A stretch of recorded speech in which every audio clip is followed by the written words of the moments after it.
Hello students, வணக்கம். இன்னைக்கு நம்ம மூவிங் சார்ஜஸ் அண்ட் மேக்னட்டிசம் யூனிட்ல இருந்து ஒரு ரொம்ப இம்பார்ட்டன்ட் டெரிவேஷன் பார்க்க போறோம். டாபிக் என்னன்னா magnetic field on the axis of circular current loop. பேரை கேட்டாலே கொஞ்சம் பயமா இருக்குல்ல? ஆனா கவலைப்படாதீங்க, நம்ம இது ஸ்டெப் பை ஸ்டெப்பா பார்க்கும்போது ரொம்ப ஈஸியா புரிஞ்சிடும். கரெக்டா ஃபாலோ பண்ணா எக்ஸாம்ல ஃபுல் மார்க்ஸ் வாங்கிடலாம். சரி, இன்னைக்கு நம்ம ஜர்னி எப்படி இருக்க போகுதுன்னு பார்ப்போம். மொத்தமா 5 சிம்பிள் ஸ்டெப்ஸ் தான். ஃபர்ஸ்ட், ஒரு கரண்ட் லூப் எப்படி ஒரு மேக்னெட் மாதிரி நடந்து கூடுங்கிற மேஜிக்கை பார்ப்போம். அதுக்கப்புறம் அந்த பெரிய டெரிவேஷனை சின்ன சின்ன பீஸா உடைச்சு சிம்பிளா சால்வ் பண்ணுவோம். அப்புறம் ஃபைனல் ஃபார்முலாவை எப்படி மாஸ்டர் பண்றதுன்னு பார்ப்போம். ரொம்ப முக்கியமா எக்ஸாம்ல நம்ம மார்க்கை குறைக்கிற ட்ராப்ஸ் எதுன்னு சொல்லி அதை எப்படி அவாய்ட் பண்றதுன்னு சொல்றேன். கடைசியா ஒரு குவிக் ரீகேப் பண்ணிட்டு இதுக்கும் அடுத்த டாபிக்கும் என்ன கனெக்ஷன் பார்த்துடலாம். ரெடியா? போலாம். ஓகே, ஸோ நம்ம முதல் செக்ஷனுக்கு வருவோம். Loops, magnet, magic. ஒரு சாதாரண வயருக்குள்ள ஒளிஞ்சிட்டு இருக்கிற அந்த ஆச்சரிய சக்தி என்னன்னு பார்ப்போம். இப்போ என்கிட்ட உங்களுக்கு ஒரு கேள்வி. ஒரு சிம்பிள் வயரை எடுத்து அதை வட்டமா மடக்கி அதுல கரண்ட் பாஸ் பண்ணா அது எப்படி ஒரு சின்ன பார் மேக்னெட் மாதிரி பிஹேவ் பண்ண முடியும்? ஜஸ்ட் யோசிச்சு பாத்தீங்களா? இந்த கேள்விக்கு பதில் தெரிஞ்சுக்கிட்டா இந்த டாபிக்கே புரிஞ்சுக்கிட்ட மாதிரி. இப்போ இந்த படத்தை பாருங்க. பாத்தீங்களா என்ன ஒரு மேஜிக்ல? ஒரு கரண்ட் லூப்பை சுத்தி இருக்கிற மேக்னெட்டிக் ஃபீல்ட் லைன்ஸும் ஒரு சின்ன பார் மேக்னெட்டை சுத்தி இருக்கிற ஃபீல்ட் லைன்ஸும் பார்க்க ஆல்மோஸ்ட் ஒரே மாதிரி இருக்கு. இதுதான் நம்ம க்ளூ. அந்த லூப்ல கரண்ட் போன உடனே அதுவே தனக்கு ஒரு நார்த் போலையும் ஒரு சவுத் போலையும் உருவாக்கிடுச்சு. சரியா ஒரு குட்டி மேக்னெட் மாதிரியே. சரி, இப்ப நம்ம அடுத்த செக்ஷனுக்கு போவோம். Derivation, piece by piece.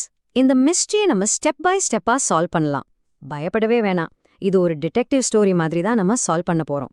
முதல்ல சின்ன சின்ன க்ளூஸை தேடி அப்புறம் பெரிய பிக்சரை பார்ப்போம். நம்ம டிடெக்டிவ் கேஸை சால்வ் பண்ண தேவையான ஒரே டூல் நம்ம ஹீரோ. இதுதான் பயோ-சாவர்ட் லா. இது நம்ம முன்னாடியே படிச்சோம், ஞாபகம் இருக்கா? ஒரு சின்ன கரண்ட் எலிமெண்ட் IDL கொஞ்ச தூரத்துல எவ்வளோ மேக்னெட்டிக் ஃபீல்ட் DB உருவாக்கும்னு இது சொல்லுது.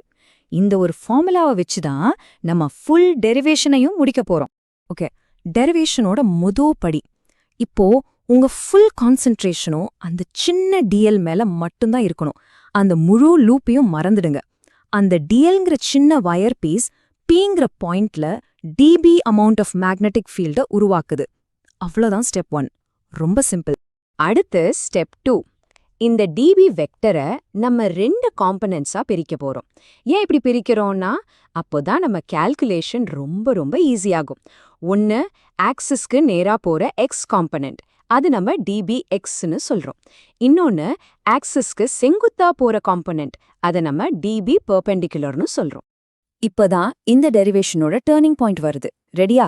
நம்ம எடுத்த DLக்கு சரியா ஆப்போசிட் சைடுல இன்னொரு DL எலிமெண்ட் இருக்கும்ல, அதுவும் அந்த P பாயிண்ட்ல ஒரு மேக்னெட்டிக் ஃபீல்ட் DBவை உருவாக்கும். அதுக்கும் ஒரு X காம்பனன்ட் அண்ட் ஒரு பெர்பெண்டிகுலர் காம்பனன்ட் இருக்கும். சரியா? இப்ப கொஞ்சம் கவனமா பாருங்க. இந்த 2 ஆப்போசிட் எலிமெண்ட்ஸும் உருவாக்குற பெர்பெண்டிகுலர் காம்பனன்ட்ஸ், அதாவது DB பெர்பெண்டிகுலர், 2 பேரும் ஒரே வேல்யூல இருந்தாலும் டிரெக்ஷன் மாத்தி ஆப்போசிட்ல இருக்கு. அப்போ என்ன ஆகும்? கரெக்ட், ஒண்ணுக்கொன்னு கேன்சல் அவுட் ஆயிடும், போயிடும். இதுதான் அந்த டெரிவேஷனோட சூப்பர் ட்ரிக். இந்த கேன்சலேஷன் நம்ம வேலைய பாதியா குறைச்சிடுச்சு. அப்போ நம்ம டெரிவேஷனோட லாஜிக் எவ்ளோ சிம்பிளா இருக்கு பாத்தீங்களா? ஃபர்ஸ்ட் ஒரு சின்ன DLக்கு பயோ-சாவர்ட் லா அப்ளை பண்ணோம். செகண்ட், அந்த ஃபீல்ட் DBயை காம்பனன்ட்ஸா பிரிச்சோம். தேர்ட், சிமெட்ரி யூஸ் பண்ணி தேவையில்லாத பெர்பெண்டிகுலர் காம்பனன்ட்ஸை கேன்சல் பண்ணோம். இப்ப நம்ம பண்ண வேண்டியது ஒண்ணுதான். மிச்சம் இருக்கிற அந்த X காம்பனன்ட்ஸை மட்டும் முழு லூப்புக்கும் சேர்த்து ஆட் பண்ணா, அதாவது இன்டெகிரேட் பண்ணா, நம்ம ஃபைனல் ஆன்சர் கிடைச்சிடும். எவ்வளவு சிம்பிள் பாத்தீங்க? ஓகே, இந்த ஸ்டெப்ஸ் ஃபாலோ பண்ணி நம்ம கண்டுபிடிச்ச அந்த ஃபைனல் ஃபார்முலா, அந்த மாஸ்டர் ஃபார்முலாவை இப்ப பார்க்கலாம். இதோ ஸ்கிரீன்ல பாக்குறீங்களா? இதுதான் நம்ம மாஸ்டர் ஃபார்முலா, ஈக்குவேஷன் 4.11. இந்த ஃபார்முலா வச்சு அந்த லூப்போட ஆக்சிஸ்ல நீங்க எந்த பாயிண்ட்ல வேணும்னாலும் மேக்னெட்டிக் ஃபீல்ட கரெக்டா கண்டுபிடிக்கலாம். இதை நோட் பண்ணி மனப்பாடம் பண்ணிக்கோங்க. இந்த ஃபார்முலால Bனா மேக்னெட்டிக் ஃபீல்ட், μ0னா பெர்மிபிலிட்டி ஆஃப் ஃப்ரீ ஸ்பேஸ், ஒரு கான்ஸ்டன்ட், I9னா நம்ம அனுப்புற கரண்ட், Rனா அந்த லூப்போட ரேடியஸ், அப்புறம் Xனா லூப்போட சென்டர்ல இருந்து நம்ம ஃபீல்ட் கண்டுபிடிக்கிற அந்த P பாயிண்ட் எவ்வளவு தூரம்னு சொல்றது. இந்த டேர்ம்ஸ்ல எந்த குழப்பமும் இருக்கக்கூடாது. இது எக்ஸாம்ல அடிக்கடி கேட்கிற ஒரு ஸ்பெஷல் கேஸ். ஒருவேளை நம்ம ஃபீல்ட லூப்போட கரெக்டா சென்டர்ல கண்டுபிடிக்கணும்னா என்ன பண்றது? ரொம்ப சிம்பிள். நம்ம மாஸ்டர் ஃபார்முலால X வேல்யூவை 0ன்னு போட்டா போதும். அப்போ நம்ம கிடைக்கிறது B = μ0I/2R. இது ஒரு இம்பார்ட்டன்ட் ரிசல்ட், ஞாபகம் வச்சுக்கோங்க. நம்ம அடுத்த செக்ஷனுக்கு வருவோம். சரி, டெரிவேஷன் புரிஞ்சிடுச்சு, ஃபார்முலா தெரியும். ஆனா ஃபுல் மார்க்ஸ் வாங்குறத தடுக்கிற சில ட்ராப்ஸ் இருக்கு. அதை அவாய்ட் பண்றது எப்படின்னு பாப்போம். இது ரொம்ப ரொம்ப கவனமா கேளுங்க. ஸ்டூடெண்ட்ஸ் பண்ற நம்பர் 1 மிஸ்டேக் இதுதான். 2 விதமான ரைட் ஹேண்ட் ரூல் இருக்கு, அதை குழப்பிக்க கூடாது. ஒரு கரண்ட் லூப்புக்கு நம்ம விரல்களை கரண்ட் போற டைரக்ஷன்ல வளைக்கணும். அப்போ நம்ம கட்ட விரல் மேக்னெட்டிக் ஃபீல்டு டைரக்ஷனை காட்டும். ஆனா ஒரு ஸ்ட்ரெயிட் வயருக்கு நம்ம கட்ட விரல் கரண்ட் டைரக்ஷனை காட்டும். அப்போ நம்ம விரல்கள் மேக்னெட்டிக் ஃபீல்டோட டைரக்ஷனை காட்டும். ரெண்டும் வேறு வேறு, தெளிவா இருங்க. இன்னும் கொஞ்சம் சைலண்ட் கில்லர்ஸ் இருக்கு.